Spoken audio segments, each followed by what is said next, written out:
पूर्ण परमात्मा पाप कर्म दंड को भी काट सकता है। अभी तक जिस भी संत व महापुरुष से मिले, उन्होंने यही बताया कि पाप कर्म फल भोगने से ही समाप्त होगा। वो प्रभु कौन है जो पाप कर्म को काट देता है, वो काल के बंधन से छुड़वा देता है। उसका क्या नाम है, पूजा की विधि क्या है? कृपया अवश्य सुनिए जगत गुरु तत्वदर्शी संत रामपाल जी महाराज के अमृत वचन। सत साहिब दर्शकों, हर व्यक्ति अपने जीवन में सुख और शांति की चाहत में हर भक्ति साधना को अपनाता है, लेकिन जब उसे कहीं से भी सुख शांति की प्राप्ति नहीं होती है तो वो इंसान बुरी आदतों और मानसिक तनाव का शिकार हो जाता है। दर्शकों, ऐसी ही कहानी थी दिल्ली के रहने वाले मूलचंद पालीवाल जी की। मूलचंद जी ने भी अपने जीवन में सुख की तलाश में कई प्रकार की भक्ति साधनाएं अपनाई। इन्होंने कई प्रकार के मंत्र जाप भी किए, व्रत भी रखे और सालासर जैसे अनेकों तीर्थों की पदयात्रा भी की, लेकिन फिर भी इन्हें ना तो सुख मिला और ना ही शांति। लेकिन दर्शकों, आज मूलचंद जी का कहना है कि जब से मैंने संत रामपाल जी महाराज से नाम दीक्षा ली है, तब से मेरा जीवन पूर्ण रूप से बदल गया है। दर्शकों, आखिर मूलचंद जी ऐसा क्यों कह रहे हैं? आखिर मूलचंद जी ने अपनी पारंपरिक भक्ति साधना को त्याग कर संत रामपाल जी महाराज द्वारा बताई गई भक्ति साधना को क्यों अपनाया? आइए जानते हैं इसके पीछे की सच्चाई क्या है। सुनते हैं मूलचंद जी की कहानी, उन्हीं की जुबानी। सर नमस्कार। नमस्कार सर, क्या नाम है आपका? मेरा नाम मूलचंद पालीवाल है जी। मूलचंद जी, कहाँ से आए हैं आप? मैं द्वारका मोड़ नई दिल्ली से आया हूँ। सर, क्या करते हैं आप? मैं नेशनल लॉ यूनिवर्सिटी दिल्ली में एज ए सेक्शन ऑफिसर काम कर रहा हूँ। सर, संत रामपाल जी महाराज से नाम दीक्षा लेने से पहले आप क्या भक्ति साधनाएं करते थे?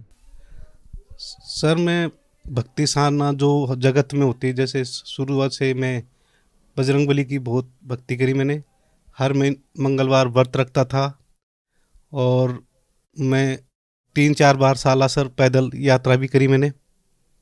उसके बाद मैं गुड़गांव आया तो वहाँ पे मैंने साईं बाबा की भक्ति करी, यानी व्रत रखता था, शिव जी को जल चढ़ाता था।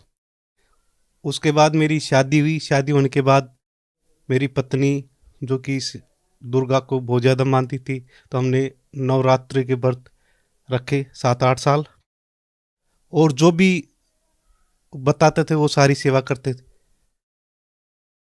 हिंदू धर्म में प्रचलित तमाम साधनाएं आप कर रहे थे, तो हमारा सवाल ये है आपसे कि फिर आपने संत रामपाल जी महाराज जी से नाम दीक्षा क्यों ली? सर जी, जो भी पूजा करे थे, एक वो उनसे हमें कोई लाभ नहीं हुआ। उन पूजाओं से एक तो मानसिक लाभ चाहते थे, वो नहीं था, आर्थिक लाभ चाहते थे, वो नहीं था, और स्वास्थ्य लाभ थे, वो भी नहीं था। मैं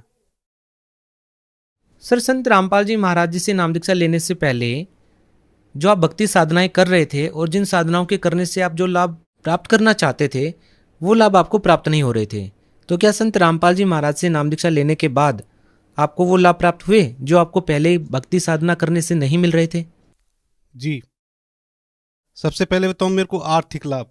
2014 में मैं लालचवश या किसी भी कारण से मैं एक लॉटरी खेली, जो कि कभी 10, 20, 30 करते करते करते 4-5 महीने में मैंने 10 लाख रुपए डुबो दिए। वो भी मेरे पास नहीं थे, लोग उसे कर्जा लेके 10% पे कर्जा लेके, ऐसे करते करते वो कर्जा 30 लाख का हो गया। उसके बाद इसी टेंशन में नशे करने लगे, मैं दारू पीने लग गया, मीट शराब बीड़ी सिगरेट सब करने लग गया, और साथ में बीमार रहने लग गया। मेरे को हर महीने में कम से कम 2 बार डॉक्टर के पास जाना पड़ता था, क्योंकि सांस की दिक्कत हो गई थी मेरे को, और 500-500 mg की दवाइयाँ लेनी पड़ती थी। जैसे हमने सतगुरु रामपाल जी महाराज जी से नाम दीक्षा ली, आज के दिन मेरे को कोई समस्या नहीं है स्वास्थ्य, और जो कर्जा था वो धीरे धीरे कम हो रहा है, अब कोई दिक्कत नहीं है। संत रामपाल जी महाराज से नाम दीक्षा लेने के बाद आपको और क्या लाभ मिले? लाभ इसके ये तो मेरा पर्सनल लाभ था, और मेरा छोटा भाई है जो कि टीबी से ग्रस्त था, सांस की बीमारी थी, वो हर महीने कम से कम 7-8 हज़ार की दवाइयाँ खाता था। लेकिन जैसे ही उसको सतगुरु रामपाल जी महाराज जी की दया से नाम दिलाए, तो उसको 4-5 महीने में सारी जितनी दवाइयाँ थी वो सब छूट गई। आज वो बिल्कुल स्वस्थ है। उसके साथ जो छोटा भाई है, उसकी वाइफ को भूत प्रेत की दिक्कत थी। वो पूरी पूरी रात ना सोने देती थी ना सोती थी। लेकिन जैसे ही सतगुरु रामपाल जी महाराज जी से दीक्षा ली, आज वो बिल्कुल ठीक है और पूरा परिवार अच्छे से स्वस्थ है। और सब, वो भी पैसे से बहुत परेशान रहता था, आज वो भी ठीक है। सर, संत रामपाल जी महाराज जी से नाम दीक्षा लेने के बाद आपने बताया कि आपको बहुत सारे लाभ मिले, तो हमारी शंका ये है सर कि क्या यदि आप किसी और संत से जुड़ते तो क्या आपको लगता है कि आपको तब भी ये लाभ मिल सकते थे? सर, और संतों में और यहाँ पे सबसे बड़ा अंतर यह है कि जैसे हम कोई खेल खेलते हैं तो उसमें नियम होता है। तो और संतों से, जैसे मेरे घर वाले राधा स्वामी भी जुड़े हुए हैं, मेरी सिस्टर जय गुरुदेव शिव जुड़ी है, लेकिन वो गुरु बना रखे हैं, पर साथ साथ वो सारी पूजाएं भी करते हैं। उनका कोई वो नियम नहीं है।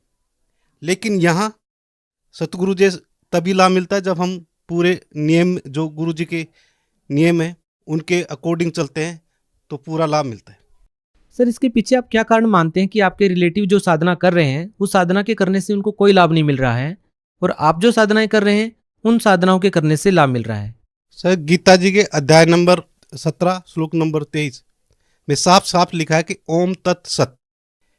तो ओम तो सबको पता है, लेकिन तत् का एक तत्वदर्शी संत ही बता सकता है, जो कि आज के समय संत रामपाल जी महाराज जी हैं, जिससे सत भक्ति से सबको लाभ होते हैं। सर देखिए, भक्ति तो आम साधारण व्यक्ति भी कर ही रहा है ना, तो लाभ तो उनको भी मिलना चाहिए।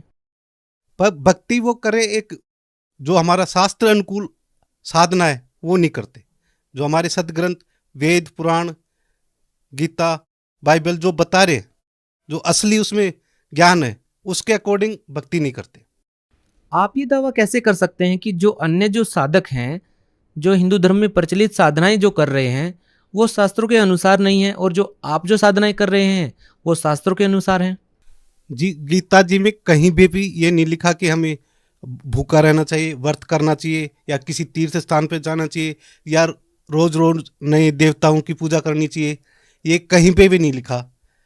तो इसलिए हम बोल सकते हैं कि शास्त्र अनुकूल साधना करेंगे तो हमें लाभ जरूर मिलेंगे।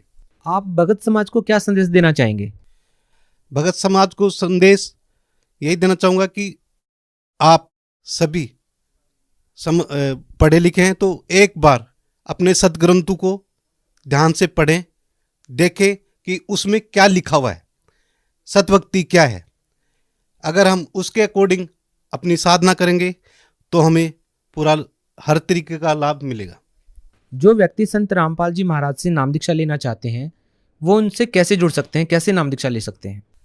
सर जी, इसका बहुत आसान तरीका है। किसी भी सोशल मीडिया प्लेटफॉर्म पर जाइए और उसमें सर्च कर दीजिए संत रामपाल जी महाराज जी, तो आपको सत्संग मिलेंगे।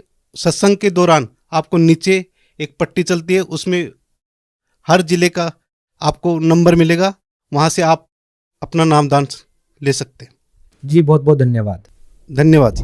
दर्शकों, अभी आपने सुने संत रामपाल जी महाराज से दीक्षा प्राप्त करके सुखी हुए भक्त के अनुभव। अब देखिए जगत गुरु तत्वदर्शी संत रामपाल जी महाराज के मंगल प्रवचन। श्री गुरु ग्रंथ साहिब के 731 पृष्ठ पर लिखा है, अंधुला नीच जात परदेसी मेरा, हिल आवे तिन जावे, और जाकी संगत नानक रहंदा क्यों कर मोंडा पावे। फिर 721 पृष्ठ पर लिखा है श्री गुरु ग्रंथ साहिब जी के, एक अर्ज गुप्तम पेश तोदर कौन करतार हक्का कबीर, करीम तू बेऐब परवरदिगार। फिर अन्य महापुरुषों ने जिनको परमात्मा मिले उन्होंने यही बताया है। दादू साहब जी कहते हैं, जिन मुझको निज नाम दिया सोई सतगुर हमार, दादू दूसरा कोई नहीं ये कबीर सृजनहार। और भी जितने महापुरुष हुए हैं उन्होंने परमात्मा कबीर जी को ही परमात्मा बताया है। हमारे वेद भी परमात्मा को कबीर देव कहते हैं, कबीर साहब कहते हैं, और कुरान शरीफ के अंदर उनको अल्लाह अकबर, अल्लाह कबीर कहा है। तो कहने का भाव ये है कि वो कबीर इज गॉड। और गीता के अंदर, गीता अध्याय नंबर 4 के श्लोक नंबर 32 और 34 में स्पष्ट किया है कि वो परमात्मा अपने मुख कमल से यथार्थ ज्ञान बोलता है, उच्चारण करता है। वो सच्चिदानंद घन ब्रह्म की वाणी तत्व ज्ञान कहलाता है। उसके अंदर धार्मिक अनुष्ठानों की जानकारी विस्तार के साथ कही गई है। उस तत्व ज्ञान को तू तत्वदर्शी संतों के पास जाकर समझ, गीता ज्ञान दाता कहते हैं। और वो तत्वदर्शी संत तुझे उस तत्व ज्ञान और परमात्म ज्ञान का और तत्व ज्ञान का उपदेश करेगी। तो कहने का भाव ये है कि जो हमारे सदग्रंथ हैं, पवित्र वेद, पवित्र श्रीमद् भगवत गीता, ये गॉड गिवन स्पिरिचुअल नॉलेज है। और इसमें ये इनकम्प्लीट है। परमात्मा ने 5 वेद दिए थे इस ज्योत निरंजन ब्रह्म को, इसने एक 5वां वेद नष्ट कर दिया, हम तक आने नहीं दिया, छुपा दिया। उसकी पूर्ति करने के लिए स्वयं परमेश्वर आते हैं। तो पुण्यात्माओं, परमात्मा को समझने के लिए हमने सदग्रंथों को आधार मानना पड़ता है। तो ये सदग्रंथ ये कह रहे हैं कि परमात्मा की जानकारी तत्वदर्शी संत बताते हैं, और वो तत्वदर्शी संत वो ज्ञान रखता है जो स्वयं भगवान आकर बताता है। वो सूक्ष्म वेद है, तत्व ज्ञान है। तो उस ज्ञान के अंदर ये तो प्रमाणित हो चुका है, उस ज्ञान के आधार से दास ने आपको सिद्ध कर दिया है कि परमात्मा कैसा है, कहाँ रहता है, वो क्या करता है और वो कैसे प्राप्त होता है।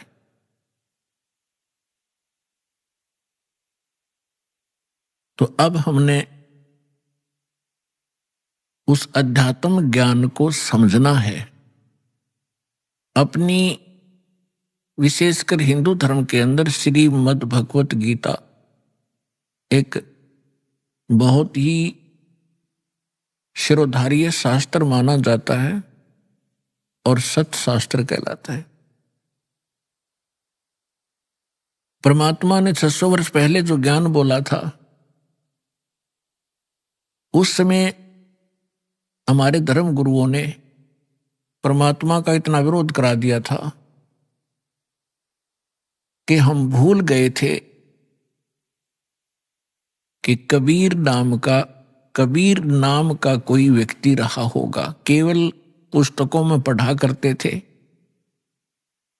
कबीर साहब की वाणी पढ़ ली, ठीक है, दोहे इसलिए पढ़ा करते थे कि वो हमारे एग्जाम के अंदर उनमें से कुछ अंश हमने लिखना पड़ता था। अब जब हम तत्व ज्ञान से परिचित हुआ ये दास, तो पता चला ये कबीर साहब कवि ही नहीं थे, ये परमेश्वर भी थे।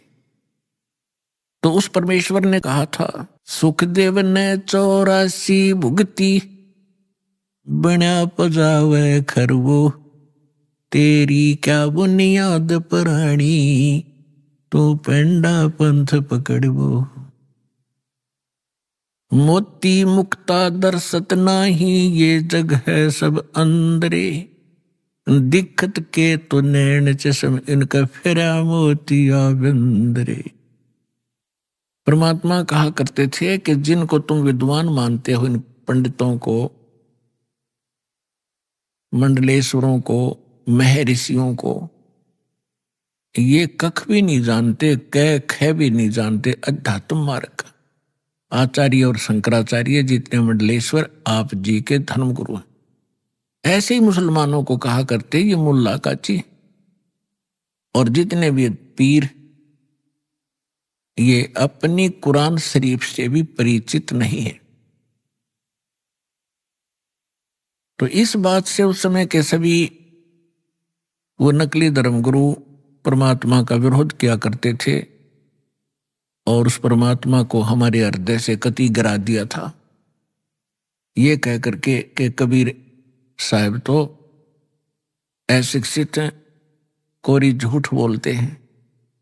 ये क्या जाने सदग्रंथों को।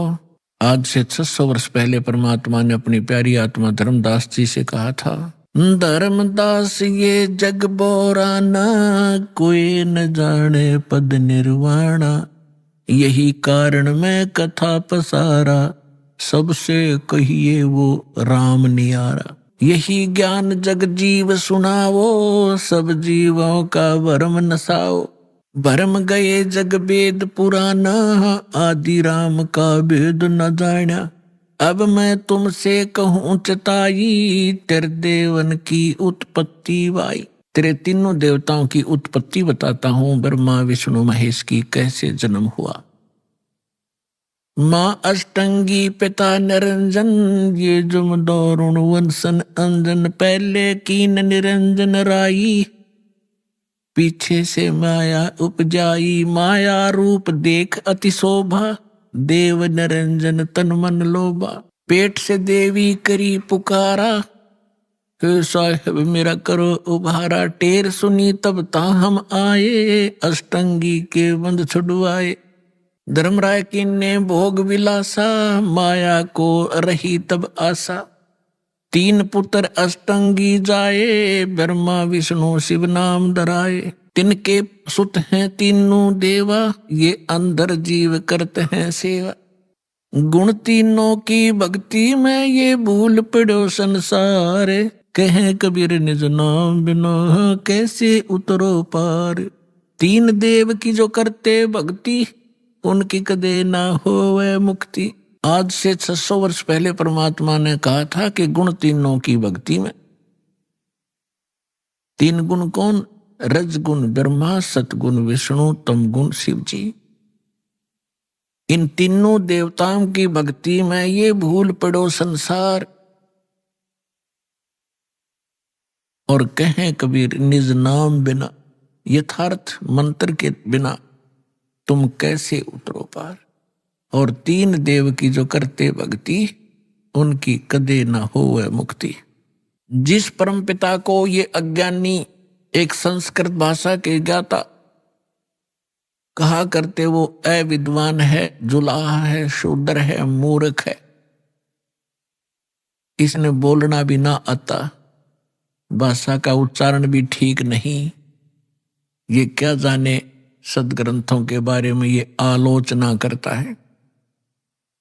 गुण तीनों की भक्ति में ये भूल पड़ो संसार, कहें कबीर निज नाम बिना कैसे उतरो पार। गुण तीनों की भक्ति में, होय होय, 3 गुणों की भक्ति। अब ये गुण क्या है, यह समझ में ना रही थी इनका आज तक। तो परमात्मा ने बताया कि रजगुण ब्रह्मा, सतगुण विष्णु, तम गुण शिव कहावे रे। चौथे पद का मरहम न्यारा, वे तत्वदर्शी बतावे रे। अब 3 गुण कौन थे? भगवान ने 600 वर्ष पहले सिद्ध कर दिया कि 3 देव, 3 गुण, ब्रह्मा विष्णु महेश, इनकी जो भक्ति करते हैं उनकी कभी मुक्ति नहीं होगी। और हमारे दादे परदादे इन्होंने पूज पूज कर मर गए, तो क्या मुक्त हुए? वो नहीं हुए। आपको प्रमाण दिखाते हैं। श्रीमद् देवी भागवत से हम सिद्ध करते हैं कि 3 गुण कौन है। देखिएगा, ये है श्रीमद् देवी भागवत हिंदी टीका सहित भाग 1। ये छपी कहां से है?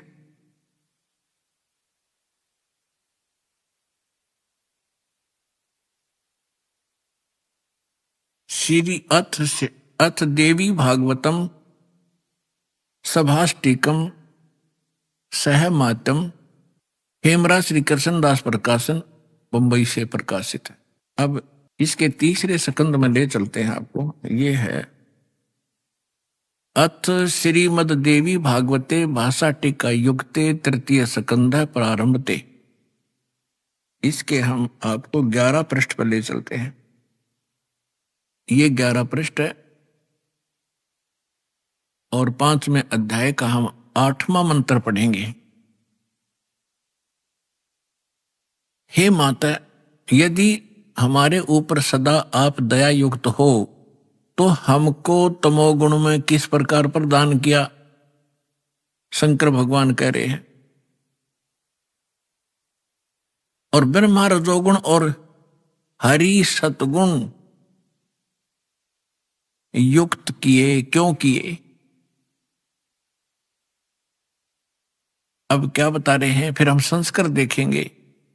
यदि दया धर्मना न सदा अंबिके, आप यदि हमारे ऊपर सदा मेहरबान बताते हो, मैं तुम्हें बहुत प्यार करती हूं, तो कथम अहम विहित, क्यों मैं बना दिया तमोगुण, तमोगुण। और कमल कमल से उत्पन्न होने वाले ब्रह्मा जी को रजोगुण संभव है, रजोगुण क्यों बना दिया? और सुविहित किमु सतोगुण हरि, और विष्णु को आपने सतोगुण क्यों बना दिया? इति सिद्धम रजगुण ब्रह्मा सतगुण विष्णु तमगुण शिव जी। अब एक और पुराण से सिद्ध करते हैं ब्रह्मा विष्णु महेश क्या है, देखिए। ये है मार्कंडेय पुराण, सचित्र मोटा टाइप, केवल हिंदी, और गीता प्रेस गोरखपुर से प्रकाशित है। इसके 123, 22, 23 पृष्ठ पर दिखाएंगे। ये 122 पृष्ठ पर हम पढ़ना शुरू करेंगे मार्कंडेय पुराण। यहां से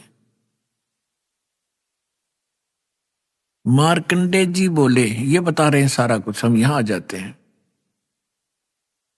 राम मार्कंडेय जी बता रहे हैं, रजोगुण प्रधान ब्रह्मा, तमोगुण प्रधान रुद्र, सत्व प्रधान विश्वपालक विष्णु हैं, और यही 3 देवता हैं, और यही 3 गुण हैं।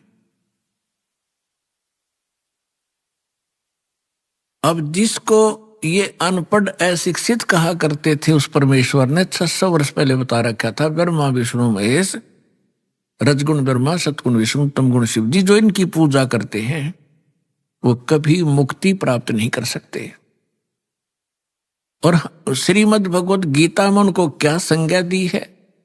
इस त्रिगुण में ही माया, रजगुण ब्रह्मा सतगुण विष्णु तमगुण शिव जी की जो पूजा करते हैं, जिनकी बुद्धि इन्हीं पर सीमित होगी है, इसके अतिरिक्त वो किसी की बात को सुनना पसंद भी नहीं करते। राक्षस स्वभाव को धारण किए हुए मनुष्यों में नीच दूषित कर्म करने वाले मूर्ख 4 गाली इकट्ठी दे रखी है। गीता ज्ञानदाता कहता और मेरी भक्ति भी ना करते। गीता ज्ञानदाता कौन है? ये ब्रह्म है, ये सरपुरुष है, 21 ब्रह्मांड का स्वामी है, ब्रह्मा विष्णु महेश का पिता है, जो श्री कृष्ण में प्रवेश करके श्रीमद् भगवत गीता का ज्ञान बोल गया। आइए पढ़ें अपने ही सदग्रंथों को, जिनको हम डेली रटा करते, हम पढ़ा करते, समझा नहीं करते। हमने मान रखा था इसके पढ़ने मात्र से ही मोक्ष होगा, नहीं। श्रीमद् भगवत गीता में जो लिखा है वैसे सब उसको करने से मोक्ष होगा, ना कि केवल पढ़ने मात्र से। पढ़ने से ज्ञान होता है, वो ज्ञान भी ना हुआ, हमने पढ़ते पढ़ते कितने दिन बीत गए थे, वर्ष बीत गए थे। गुरु बिन का हुन पाया ज्ञाना, जो थोथा बुस छड़े मूड किसाना। गुरु बिन वेद पढ़े जो प्राणी, समझन सार रहे अज्ञानी। तो हम इन पढ़ा भी करते इन सदग्रंथों को, लेकिन ज्ञान नहीं था। आज हम पढ़ेंगे इस पवित्र सदग्रंथों को परमात्मा की तत्व ज्ञान की रोशनी में, हम एक एक अक्षर समझ जाएंगे। आइएगा अब 7वां अध्याय पढ़ते हैं, देखिएगा। श्रीमद् भगवत गीता, जय दयाल गोविंद का इसके अनुवादक हैं, गीता प्रेस गोरखपुर से ये प्रकाशित है। और ये सबसे अधिक हिंदू समाज में यही पढ़ी जा रही है। आप अब देखते हैं 7वां अध्याय।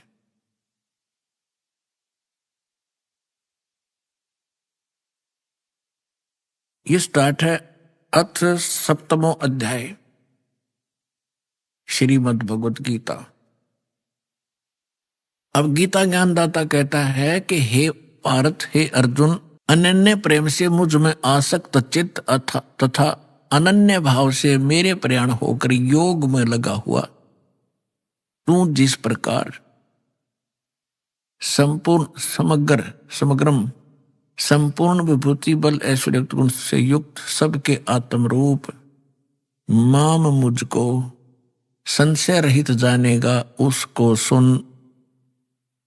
अब क्या कहता है गीता ज्ञान दाता कहता है कि अब जो ज्ञान सुनाने जा रहा हूं इसके जानने के बाद तुझे कोई शंका नहीं रहेगी मैं क्या हूं।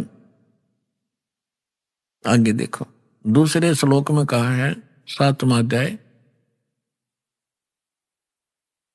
दूसरा मंत्र, मैं तेरे लिए इस विज्ञान सहित तत्व ज्ञान को, इस ज्ञान को, तत्व ज्ञान ज्ञान को पूर्णतः कहूंगा जिसको जानकर संसार में और कुछ भी जानने योग्य शेष नहीं रह जाता। अब क्या बता रहा गीता ज्ञानदाता कि ऐसा ज्ञान सुना दूंगा इसके बाद फिर कुछ जानने की जो आवश्यकता नहीं रहेगी। फिर देखिएगा इसमें क्या बताता है तीसरे मंत्र में, हजारों मनुष्यों में कोई एक सिद्धेय माने परमात्मा प्राप्ति के लिए प्रयत्न करता है और प्रयत्न करने वालों में वाले सिद्धानाम साधकों में भी कोई एक मेरे प्राण होकर मुझको तत्व से वेती माने जानता है, तत्व से जानता है। ये क्या कह रहा है कि परमात्मा की प्राप्ति के लिए हजारों में से कोई ही भक्ति करना चाहता है, परमात्मा के प्रयत्न कर रहा है। उनमें से मेरे तक भी कोई एक आधा ही पहुंचता है, ना तो नीचे के देवी देवताओं तक ही सीमित रह जाते हैं। आगे देखो चौथा और पांचवें का इकट्ठा अनुवाद है, पृथ्वी जल अग्नि वायु और आकाश मन बुद्धि और अहंकार, इस प्रकार यह है 8 प्रकार से विभाजित मेरी प्रकृति है। यह 8 प्रकार से भेद वाली तो अपरा मेरी जड़ प्रकृति है और हे महाभाव इससे दूसरी जिससे ये संपूर्ण जगत धारण किया जाता है मेरी जीव रूपा चेतन प्रकृति जान। अब यहां 2 शब्द हो गए, 2 प्रकृति। एक तो इन्होंने बता दिया 5 तत्व और मन बुद्धि और अहंकार ये 8 प्रकार से बनी प्रकृति। दूसरी बता रहे हैं ये चेतन प्रकृति ये दुर्गा है। दुर्गा, अब देखो ये सिद्ध हो रहा है कि दुर्गा को भी प्रकृति कहते हैं और आप जी को बहुत बार इन सदग्रंथों में प्रमाणित किया है।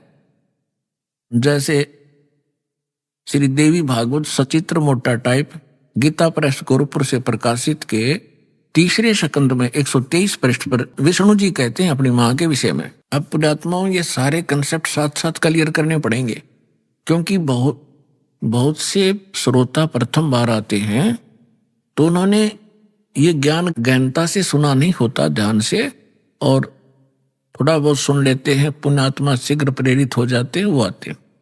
तो यहां इनको बैठकर सुनने का समय मिलता है 2 घंटे सुबह 2 घंटे शाम को। तो इसलिए यहां एक विशेष विस्तार के साथ ये ज्ञान सुनाया जाता है। ये श्रीमद देवी भागवत देखिएगा, सचित्र मोटा टाइप हिंदी, गीता प्रेस गोरखपुर से प्रकाशित है और परमात्मा चाहने वाले हिंदुओं के घरों पर यह लगभग रखी पाओगी। यह है संक्षिप्त श्रीमद देवी भागवत सचित्र मोटा टाइप केवल हिंदी, हनुमान प्रसाद पोदार चमनलाल गोस्वामी और गीता प्रेस गोरखपुर से प्रकाशित है। इसके 123 पृष्ठ पर पढ़ने पर्याप्त है। 123 पृष्ठ, तीसरा स्कंद, संक्षिप्त देवी भागवत। तुम शुद्ध स्वरूपा हो, यह सारा संसार तुम ही से उद्भासित हो रहा है। मैं ब्रह्मा और शंकर हम सभी तुम्हारी कृपा से विद्यमान हैं। हमारा आविर्भाव माने जन्म, तिरोभाव माने मृत्यु हुआ करता है। हमारा तो जन्म मृत्यु होता है, केवल तुम ही नित्य हो, जगत जननी हो, प्रकृति और सनातनी देवी हो। भगवान शंकर बोले यदि भगवान विष्णु तुमसे प्रकट हुए हैं तो उनके बाद उत्पन्न होने वाले ब्रह्मा भी तुम्हारी बालक हुए, फिर मैं तमोगुणी लीला करने वाला शंकर क्या तुम्हारी संतान नहीं हुआ? अर्थात मुझे भी उत्पन्न करने वाले तुम ही हो। शिवे, संपूर्ण संसार की सृष्टि करने में तुम बड़ी चतुर हो। शिवे, शिवे भी कहा इसको। इस संसार की सृष्टि, स्थिति और संहार में तुम्हारे गुण सदा समर्थ हैं। उन्हीं तीनों गुणों से उत्पन्न हम, तीनों गुणों, रजगुण ब्रह्मा, सतगुण विष्णु, तम गुण शिव जी, उन्हीं तीनों गुणों से उत्पन्न हम ब्रह्मा, विष्णु एवं शंकर नियमानुसार कार्य में तत्पर रहते हैं। अब ये क्या सिद्ध हो गया? इस थोड़ी सी पंक्तियों में कितने कंसेप्ट क्लियर हो गए। नंबर 1, ब्रह्मा विष्णु महेश की जन्म मृत्यु होती है। नंबर 2, दुर्गा को प्रकृति कहते हैं। नंबर 3, ब्रह्मा विष्णु महेश की माता दुर्गा है। और नंबर 4, रजगुण ब्रह्मा, सतगुण विष्णु, तम गुण शिव जी। नंबर 5, ये केवल वर्क डन ही दे सकते हैं, जैसा कर्म जीव ने किया उसमें कोई परिवर्तन नहीं कर सकते, नियमित कार्य ही कर सकते। ये 5 कंसेप्ट, 5 पॉइंट कति सिद्ध हो गए। अब थोड़ा सा और दिखाते हैं आपको। ये देखिएगा संक्षिप्त शिवपुराण। इस संक्षिप्त शिवपुराण के अंदर ये गीता प्रेस गोरखपुर से प्रकाशित है, सचित्र मोटा टाइप, केवल हिंदी। और ये कहां से प्रकाशित है देखिएगा। हनुमान प्रसाद पोदार इसका, इनके संपादक हैं और प्रकाशक हैं। ये गीता प्रेस गोरखपुर, गोविंद वन कार्यालय, कोलकाता का संस्थान। यहां देखिएगा संक्षिप्त शिवपुराण 98 पृष्ठ से हम थोड़ा सा पढ़ेंगे। यहां 5वां अध्याय रुद्र संहिता का हम पढ़ेंगे, 6ठा। 5वें के एंड को पढ़ रहे हैं। अपने पुत्र नारद की आवाज सुनकर लोक पितामह ब्रह्मा वहां इस प्रकार बोले। 5वां अध्याय समाप्त हुआ, 6ठा प्रारंभ हुआ रुद्र संहिता का 99 पृष्ठ पे। नारद ने पूछा था कि सृष्टि की रचना बताइए भगवान पिताजी ब्रह्मा जी से। तो ब्रह्मा जी ने बताया, अब आपके रूबरू पढ़कर सुनाता हूं। ब्रह्मा जी ने कहा ब्रह्मन श्रोमणे, तुम सदा समस्त जग के उपकार में लगे रहते हो। तुमने लोगों के हित की कामना से बहुत उत्तम बात पूछी है, जिसमें समस्त चराचर जगत नष्ट हो गया था। सर्वत्र केवल अंधकार ही अंधकार था, न सूर्य दिखाई देते थे, न चंद्रमा आदि कुछ भी नहीं थे। उस समय तत्सद्ब्रह्म, इस श्रुति में जो सच सुना जाता है एकमात्र वही शेष था। 100 पृष्ठ पे जिस परब्रह्म के विषय में ज्ञान और अज्ञान से पूर्ण युक्तियों द्वारा इस प्रकार विकल्प किए जाते हैं। यानी ब्रह्मा जी कह रहे हैं कुछ सच्ची कुछ झूठी, जो मैंने सुनी है वो बता रहा हूं। उसने कुछ काल के बाद, कुछ समय के उपरांत द्वितीय की इच्छा प्रकट की। उसके भीतर एक से अनेक होने के संकल्प उदित हुए। तब उस निराकार परमात्मा ने अपनी लीला शक्ति से अपने लिए एक मूर्ति की कल्पना की। इनका क्या मानना है कि परमात्मा मूलतः निराकार है और उसने फिर अपने आकार में आने की सोची, फिर वो सदा शिव बन गए। अब देखो क्लियर होगा यहां से। उस निराकार परमात्मा ने अपनी लीला शक्ति से अपने लिए मूर्ति की कल्पना की। जो मूर्ति रहित परम ब्रह्म है उसकी मूर्ति, यहां देखिए, भगवान सदाशिव हैं। अब सदाशिव कौन है ये देखना ध्यान से। ये किसको सदाशिव कहते हैं? अर्वाचीन और प्राचीन विद्वान उन्हीं को ईश्वर कहते हैं। उस समय एकाकी रहकर स्वेच्छानुसार विहार करने वाले उन सदाशिव ने अपने विग्रह से स्वयं ही स्वरूप भूता शक्ति की सृष्टि की, जो उनके अपने श्री अंग से कभी अलग होने वाली नहीं थी। उस पराशक्ति को प्रधान भी कहते हैं, प्रकृति भी कहते हैं, गुणवती माया, बुद्धि तत्व की जननी तथा विकार रहित कहा है। वह शक्ति अंबिका कही गई है। उसी को प्रकृति, सर्वेश्वरी, त्रिदेव जननी, तीनों देवताओं को उत्पन्न करने वाली उनकी माता, ब्रह्मा विष्णु महेश की माता नित्ता और मूल कारण भी कहते हैं। सदाशिव द्वारा प्रकट की गई उस शक्ति की 8 भुजाएं हैं। हो गया क्लियर? अब ये दुर्गा के विषय में है और सदाशिव ये कौन है? ये काल है। आगे और क्लियर हो जाएगा। अब इसमें क्या सिद्ध हो गया कि प्रकृति भी दुर्गा को कहते हैं और प्रधान भी दुर्गा को कहते हैं। गीता अध्याय नंबर 14 के श्लोक नंबर 3 से 5 में कति स्पष्ट किया गया है। ये काल कहता है, गीता बोलने वाला ब्रह्म कहता है कि प्रकृति तो मेरी पत्नी है, सब जीवों को उत्पन्न करने वाली माता है, मैं इसके गर्भ में बीज स्थापन करने वाला सबका पिता हूं। और इन प्रकृति से उत्पन्न ये तीनों गुण इस जीव को कर्मानुसार यहां बांधे रखते हैं, जकड़े रखते हैं। तीनों गुण कौन सी सिद्ध होगी? रजगुण, ब्रह्मा, सतगुण, विष्णु, तमगुण, शिव जी।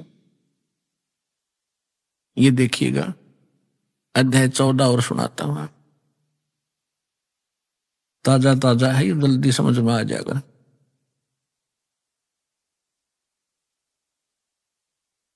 ये देखिएगा श्रीमद् भगवत गीता अध्याय नंबर 14 का और श्लोक नंबर 3 में, हे अर्जुन, मेरी महत माने प्रधान ब्रह्म, मेरी महत रूप मूल प्रकृति संपूर्ण भूतों की योनि अर्थात गर्भाधान स्थान है। मैं उस योनि में चेतन यानी गर्भ को स्थापन करता हूं, उसके संयोग से, ये जड़ चेतन संयोग से नहीं, सब भूतों की, सब प्राणियों की उत्पत्ति होती है। 4 में क्या कहा है?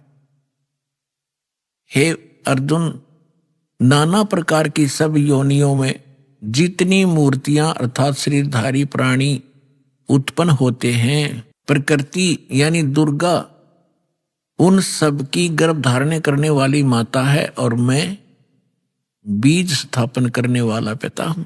और 5वें में क्या कहा है? हे अर्जुन, सतगुण, रजगुण और तमगुण ये प्रकृति से उत्पन्न, दुर्गा से उत्पन्न ब्रह्मा विष्णु महेश, विष्णु ब्रह्मा महेश, तीनों गुण, ये तीनों देवता अविनाशी जीव आत्मा को शरीर में बांधते हैं। अब इसने, काल ने हमें मूर्ख बनाने के लिए ब्रह्मा विष्णु महेश के सिर ठेकरा फोड़ दिया कि ये तीनों देवता ही सबको यहां फंसा कर रखते हैं। परमात्मा ने आकर बताया, ब्रह्मा विष्णु महेश्वर माया और ये धर्म राया कहिए, इन पांचों मिल परपंच बनाया, वाणी हमरी लइए। ब्रह्मा विष्णु महेश दुर्गा और काल ने, इन पांचों ने मिलकर ये परपंच रच रखा है। हमारी बात को गहराई से सोचियो बच्चों, परमात्मा ने कहा। अब ये सिद्ध हो ही रहा है, ये पांचों मिलकर जकड़े बैठे हमारे को। इन पांचों मिल जीव अटकाए, युगन युगन हम आन छुटाए, बंदी छोड़ हमारा नामम, अजर अमर है अस्थिर ठामम, अमर करूं सतलोक पठाऊं, ताते बंदी छोड़ कहाऊं। अब हम यहाँ अपने अपवित्र शिव पुराण को हमने फिर उठा लिया, श्रीमद् भगवत गीता को रख दिया, उसमें से इतना ही लेना था। अब देखिएगा, ये संक्षिप्त शिव पुराण हम पढ़ रहे हैं और 100 पृष्ठ पे पढ़ रहे थे। यहां आगे थे हम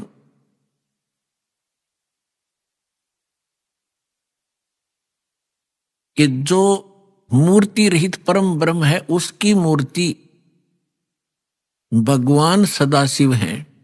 अर्वाचीन और प्राचीन विद्वान उन्हीं के ईश्वर कहते हैं। उस समय एकाकी रहकर स्वेच्छानुसार विहार करने वाले सदाशिव ने अपने विग्रह से स्वयं ही एक स्वरूप भूता शक्ति की सृष्टि की, जो उनके अपने श्रीअंग से कभी अलग होने वाली नहीं थी। उस पराशक्ति को अपने विग्रह माने शरीर से निकाली दुर्गा को, ये खुद मान रहे हैं। पुण्यात्माओं, परमात्मा आए थे, ब्रह्मा जी को मिले, विष्णु जी को मिले, शिव जी को मिले। पहली बार तो इन्होंने ज्ञान सुना ढंग तक। परमात्मा ने सबसे पहले ब्रह्मा को सृष्टि रचना आदि सुनाई थी, पहले उसने ठीक माना, बाद में काल ने उसके अंदर प्रवेश करके बुद्धि भ्रष्ट कर दी कि ये झूठ बोलता है, मन गणत कहानियां हैं, वेद सर्वश्रेष्ठ है, इसके अतिरिक्त कोई बातें मत मानो। तो इस ब्रह्मा जी ने कुछ तो परमात्मा से प्राप्त ज्ञान और कुछ फिर अपने अज्ञान के आधार से ये ज्ञान सुनाना चाहा, तो फिर भी सच्चाई छुपी नहीं। ये क्या कहना चाहते हैं कि श्री सदाशिव पहले निराकार था, फिर सदाशिव बन गया। उसने अपने शरीर से एक शक्ति निकाल ली, वह प्रकृति कलाई, उसी को जगदम्बिका कहते हैं। तीनों देव की जननी, ब्रह्मा विष्णु महेश की माता, और उसकी 8 भुजाएं। यहां कर दिया ना डंगा इसने। और परमात्मा ने पहले ही बता रखा है कि जैसे दास ने सृष्टि रचनामा आपको बहुत बार सुना है, उसमें आप खूब समझ चुके होंगे, तो उसी का कुछ अंश लेकर इसने यहां मिलावट की है। देखिएगा, उस समय एकाकी रहकर स्वेच्छा अनुसार विहार करने वाले सदाशिव ने अपने विग्रह से स्वयं ही एक स्वरूप भूता शक्ति की सृष्टि की, जो उनके अपने श्रीअंग से कभी अलग होने वाली नहीं थी। उस पराशक्ति को प्रधान प्रकृति गुणवती माया बुद्धि तत्व की जननी विकार रहित बताया गया। वह शक्ति अंबिका दुर्गा कही गई है। उसी को प्रकृति सर्वेश्वरी त्रिदेव जननी नित्य मूल कारण भी कहते हैं। सदाशिव द्वारा प्रकट की गई उस शक्ति की 8 भुजाएं। होगी क्लियर? नाना प्रकार के आभूषण उसके श्री अंग की शोभा बढ़ाते हैं, श्री अंगों की। वह देवी नाना प्रकार की गतियों से संपन्न है और अनेक प्रकार के अस्त्र शस्त्र धारण करती है। एकाएकनी होकर भी वह माया संयोग वसात अनेक हो जाती है। वे जो सदाशिव हैं, अब ये डेफिनेशन है उस काल की, ब्रह्मा जी बता रहे हैं और अपने सदग्रंथों में लिखा है। देखिएगा, वे जो सदाशिव हैं उन्हें परम पुरुष ईश्वर शिव शंभु और महेश्वर कहते हैं। यह देखना, वे अपने सारे अंगों में भस्म रमाए रहते हैं। उन काल रूपी ब्रह्म ने एक ही समय में शक्ति के नाथ नहीं, शक्ति के साथ, दुर्गा के साथ शिवलोक नामक अक्षेत्र का निर्माण किया था। उस उत्तम अक्षेत्र को काशी कहते हैं। वह परम निर्वाण या मोक्ष स्थान है जो सबके ऊपर विराजमान है। वह प्रिय और प्रियतम रूप, पति पत्नी रूप में शक्ति और शिव, दुर्गा और ये काल, ये स्पष्ट कह दिया। वो काल रूपी ब्रह्म ने, यो काल कहो ब्रह्म कहो, काल रूपी ब्रह्म कहो, सदाशिव कहो, ये ब्रह्म है। वे प्रिय और प्रियतम रूप यानी पति पत्नी रूप में शक्ति यानी दुर्गा और शिव जो परमानंद स्वरूप है, उस मनोरम क्षेत्र में नित्य निवास करते हैं। मुने शिव और शिवा ने, काल और दुर्गा ने प्रलय काल में भी कभी उस क्षेत्र को अपने सानिध्य से मुक्त नहीं किया।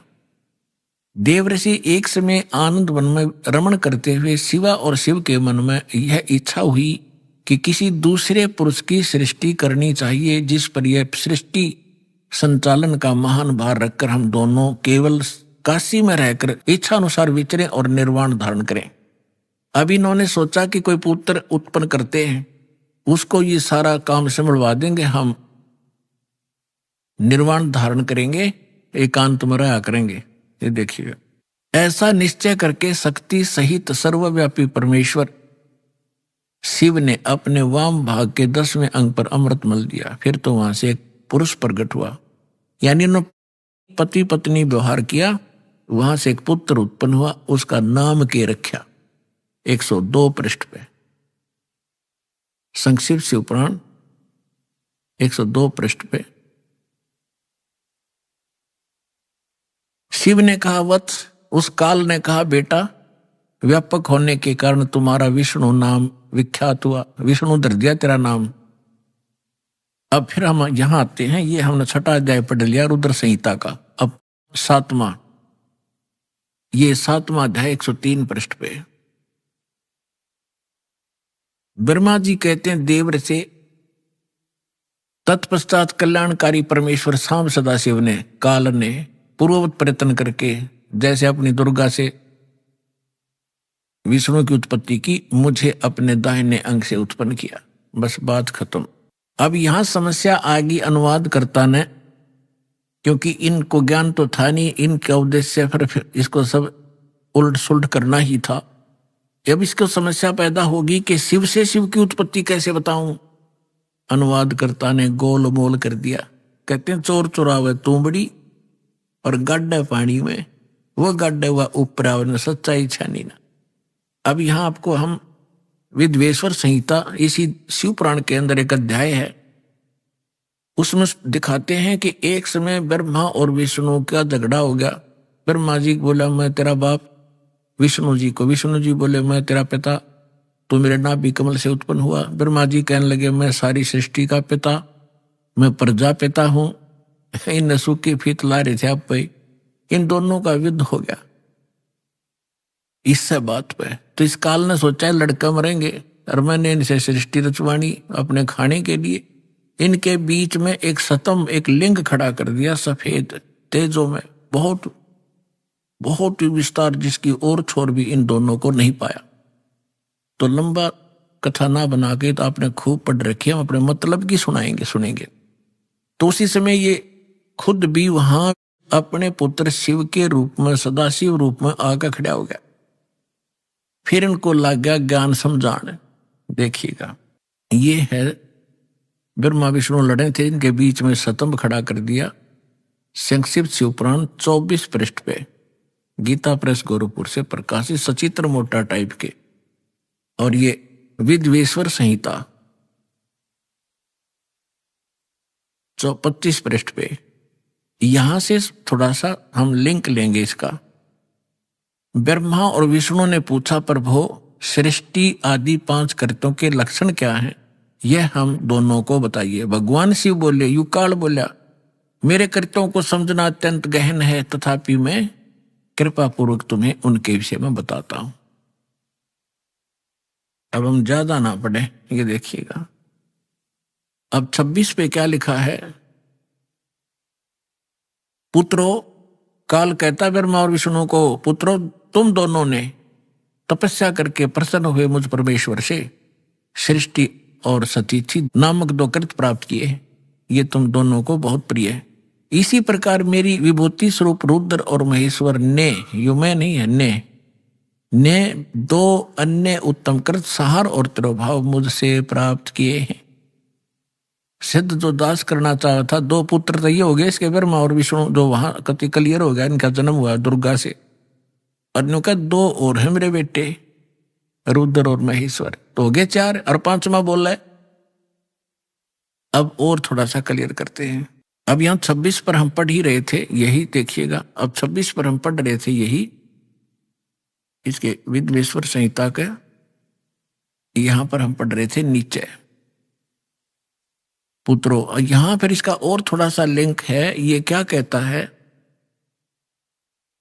मैंने पूर्व काल में अपने स्वरूपभूत मंत्र का उपदेश किया है, जो ओंकार के रूप में प्रसिद्ध है। वह मंगलकारी मंत्र है। सबसे पहले मेरे मुख से ओंकार ओम प्रकट हुआ, जो मेरे स्वरूप का बोधक करने वाला है। ओंकार वाचक है, मैं वाच्य हूं, यह मंत्र मेरा स्वरूप ही है। प्रतिदिन ओंकार का निरंतर स्मरण करने से मेरा ही यानी काल का ही स्मरण सदा सिमरण होता है।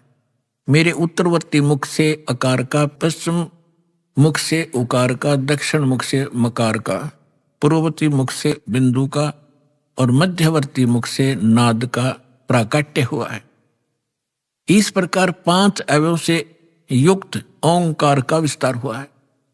इन सभी अवयवों से एकीभूत होकर यह प्रणव यानी एक ओम अक्षर हो गया। अपने आत्माओं इन सदग्रंथों का दूध सा काट दिया कति दास ने परमात्मा की कृपा से। अब ये सिद्ध हो गया कि वो मंत्र है जिसका यो ब्रह्म का है, और ये उनको समझा रहा है, ये इनका पिता है ब्रह्मा विष्णु महेश का, ये सदाशिव है। इसको काल रूपी ब्रह्म भी सदग्रंथों में भी कहा है, परमेश्वर ने भी कहा है। अब श्रीमद् भगवत गीता अध्याय नंबर 8 के श्लोक नंबर 13 में भी गीता यही ज्ञान दे रहा है और कह रहा है मेरा एक ओम मंत्र है। अभी आपने सुने संत रामपाल जी महाराज के मंगल प्रवचन। आइए अब सुनते हैं संत रामपाल जी महाराज से नाम दीक्षा लेकर सतभक्ति करके अद्भुत लाभ प्राप्त करने वाले अनुयायी के विचार। दर्शकों, कई लोग सोचते हैं कि तीर्थ यात्रा, हवन यज्ञ, पूजा पाठ और दान करने से जीवन में सुख और शांति आ जाएगी। यदि यही सच्चा मार्ग होता तो फिर आज भी लोग दुखी क्यों होते? दर्शकों, ऐसी ही कहानी थी अररिया बिहार के रहने वाले लल्लन जी की। लल्लन जी हिंदू धर्म में प्रचलित सभी भक्ति साधनाओं को किया करते थे, लेकिन इसके बावजूद भी इन्हें ना तो शारीरिक सुख मिल पा रहा था और ना ही मानसिक शांति।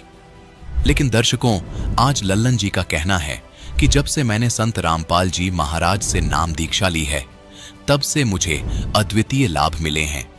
अब मैंने शास्त्र विरुद्ध भक्ति साधना को त्याग दिया है और जो संत रामपाल जी महाराज शास्त्रों से प्रमाणित भक्ति साधना बता रहे हैं उसे अपना लिया है, जिसे अपनाने के बाद मेरा जीवन सुखमय हो गया है। दर्शकों, आखिर लल्लन जी हिंदू धर्म में प्रचलित सभी साधनाओं को शास्त्रों के विरुद्ध क्यों बता रहे हैं? आखिर इसके पीछे की सच्चाई क्या है? आइए सुनते हैं लल्लन जी की कहानी, उन्हीं की जुबानी। नमस्कार सर। नमस्कार सर। सर क्या नाम है आपका? रंधास। सर कहाँ से हैं आप? बिहार से, अररिया डिस्ट्रिक्ट, रानीगंज प्रखंड से। सर संत रामपाल जी महाराज से नाम दीक्षा आपने कब ली? 9 मार्च 2016 में। संत रामपाल जी महाराज से नाम दीक्षा लेने से पहले आप क्या भक्ति साधनाएं किया करते थे? केवल शिवरात्रि व्रत करते थे, इसके सिवा और कोई भक्ति हम नहीं कर रहे थे। फिर आप संत रामपाल जी महाराज की शरण में कैसे आए? संत रामपाल जी महाराज के शरण में ऐसे आए, किसी भगत ने मेरे को एक ज्ञान गंगा पुस्तक दिया। उस ज्ञान गंगा के पुस्तक में मैंने एक सृष्टि रचना 3 पेज मात्र हम पढ़े। पढ़ने के बाद मेरे को समझ में आ गया, तो उस पुस्तक को मैंने रख दी। रखने के बाद वही भगत ने आके मेरे से ये बात बोला कि भगत जी, आप दारू शराब बहुत पी रहे हो, दिन प्रतिदिन नाश ही होते जा रहे हो। आप जो है चलो संत रामपाल जी महाराज के शरण में उनसे दीक्षा ले लो, तो ये शराब आपकी छूट जाएगी। तो उनको कहने पे हमने बोला कि ठीक, शराब मेरा छूट जाएगा नाम दीक्षा लेने से। देखते हैं बहुत सब बाबा ऐसा है कि मेरा माँ बाप भी 40 साल से ये संत मत में जुड़े हुए थे।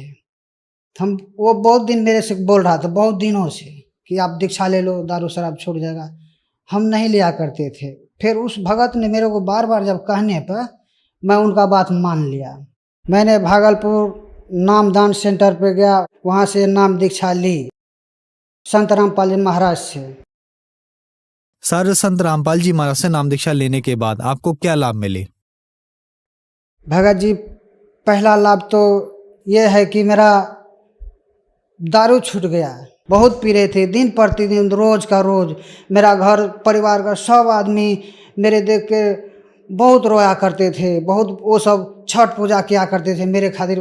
मेरे लिए गछ लिया था, चौरचन पूजा गछ लिया था कि किसी तरह इसका दारू छूट जाए। बहुत परेशान थे मेरे घर में। फिर इसके बाद मैं जगत गुरु तत्वदर्शी संत रामपाल जी महाराज के नाम दीक्षा लेने से ये सब चीज़ जब मेरा हट गया, नशा छूट गया। मेरी पत्नी को बहुत से सिर में दर्द हुआ करता था, कंघी नहीं मारा जाता था। मेरे को बार बार बोलता था कि ऐसे ऐसे प्रॉब्लम है मैग्रेन का। तो हम दिन प्रतिदिन चिंता में रहते थे कि कैसे इलाज होगा। हम गरीब आदमी थे, कहाँ से इतना पैसा लेंगे, पूर्णिया पटना जाना पड़ेगा। लेकिन मालिक का दया हुई, इन सब लोगों को हम लेकर चले गया, नाम दीक्षा दिलवा दिए संत रामपाल जी महाराज से। संत रामपाल जी महाराज से जब नाम दीक्षा दिलवा दिए तो 15-20 रोज के बाद मेरे को बोलता है मेरा पत्नी कि ये दर्द तो मेरे लगता है धीरे धीरे आराम हो गया है, अब नहीं हो रहा है। मैंने बोला देखो, मालिक का कृपा है, जब मेरा दारू छुड़ा सकता है परमात्मा जगत गुरु तत्वदर्शी संत रामपाल जी महाराज, तो आपको ये प्रॉब्लम क्यों न हटा सकता है? हटा देगा, जरूर हटाएगा परमात्मा। फिर इसके बाद भगत जी, मेरी पत्नी को एक लड़का पैदा हुआ रानीगंज अस्पताल में। वो मरा हुआ पैदा हुआ था। तो डॉक्टर साहब ने उनको जवाब दे दिया था कि ले जाओ बच्चा, ये नहीं बचेगा, मर गया ये बच्चा। तो घर का परिवार का आदमी मेरे को फ़ोन कर दिया कि मेरा नाम से कि ललन जी, आपको लड़का हुआ था, वो लड़का मर चुका है।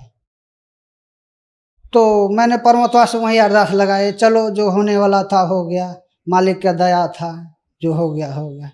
फिर हम वहीं सोनीपत में रह गए। सोनीपत में रहने के बाद फिर शाम में मेरे को फ़ोन गया कि आपका लड़का जिंदा हो गया है। मैंने बोला ये कैसे चमत्कार हुआ परमात्मा? बंदी छोड़ सतगुरु रामपाल जी महाराज से मैंने बतलाया। तो हमने सोचा चलो मालिक का कृपा है, परमात्मा जगत गुरु तत्वदर्शी संत रामपाल जी महाराज का दया हो गया। आज वो लड़का 5 साल का है। डॉक्टरों ने उन लोगों को जवाब दे दिया था। फिर मेरे पास फ़ोन गया तो मैंने संत रामपाल जी महाराज से प्रार्थना लगाया। फिर बाद में मेरे को फ़ोन गया कि लड़का जिंदा हो गया संत रामपाल जी महाराज की दया से। एक रोज़ की बात है भगत जी, हम सब बाल बच्चे नाम लिए हुए थे। मेरा बड़ा भाई भी था, मतलब वो एटो था। एटो में सब जितने भी थे हम भगत ही थे। तो हम साइड में बैठे हुए थे। मोटरसाइकिल को हम देख रहे थे अपने नज़र से कि मोटरसाइकिल आ रहा उस साइड में, मैं टेम्पो पे बैठा हूँ। वो मोटरसाइकिल सीधे आके मेरे टेम्पुए में घुस गया। टेम्पो में घुसने के बाद मेरे टांग में बहुत जोर से यहाँ पर मारा। तो हम सोचे कि हड्डी टूट गया। उस टाइम मैं परमात्मा का दिया हुआ जगत गुरु तत्वदर्शी संत रामपाल जी महाराज की दिया हुआ मंत्र सतनाम जाप करते हुए आ रहे थे। हमने बोला कि हड्डी टूट गया। उसका डिक्की जो है, मोटरसाइकिल के बक्स जो है वो चूर चूर हो गया। बहुत सी लोग वहाँ पर जमा हो गया, बहुत से जगत का लोग देखने लग गया कि एक्सीडेंट बहुत भयंकर हो गया, आवाज़ हो गया इतना बड़ा। लेकिन मैं टेम्पो से निकला सही सलामत, बहुत अच्छा, मेरे को कुछ नहीं हुआ। सिर्फ पानी निकल रहा था उसमें से जहाँ पर चोट लग रहा था। मेरे को देख के लोग हैरान हो गया, मोटरसाइकिल टूट गया लेकिन आपका कुछ नहीं हुआ। सबसे बड़ा चमत्कार जीवन में ये हुआ। फिर इसके बाद परमात्मा ने ये हाथ अभी तक टूटा हुआ है।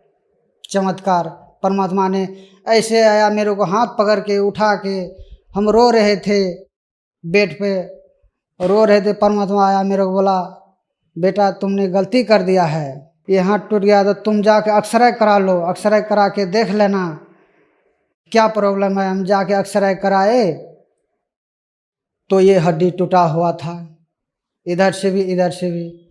डॉक्टर मेरे को वजन बाल्टी उठवाया, तसले उठवाया हाथ से।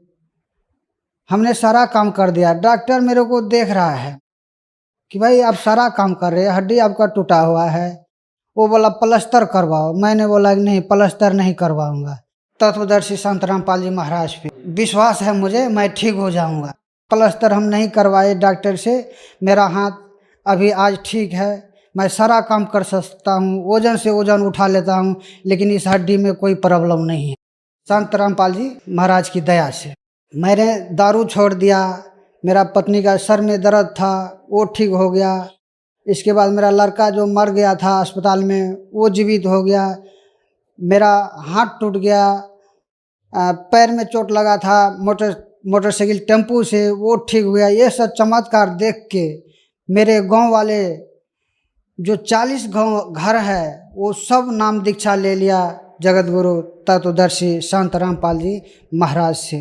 संत रामपाल जी महाराज से नाम दीक्षा लेने के बाद आपको बहुत सारे लाभ मिले। तो जो दर्शक आज आपको टीवी पर देख रहे हैं और वो भी किसी न किसी बीमारी से परेशान हैं और संत रामपाल जी महाराज से नाम दीक्षा लेना चाहते हैं, तो कैसे ले सकते हैं?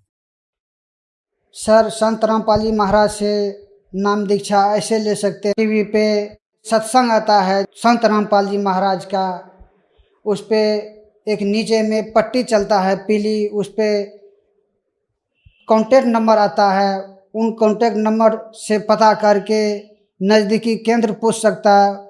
उस जगह से जाके संत रामपाल जी महाराज से नाम दीक्षा लेके अपना मोक्ष करा सकता है। धन्यवाद सर। सत्य है।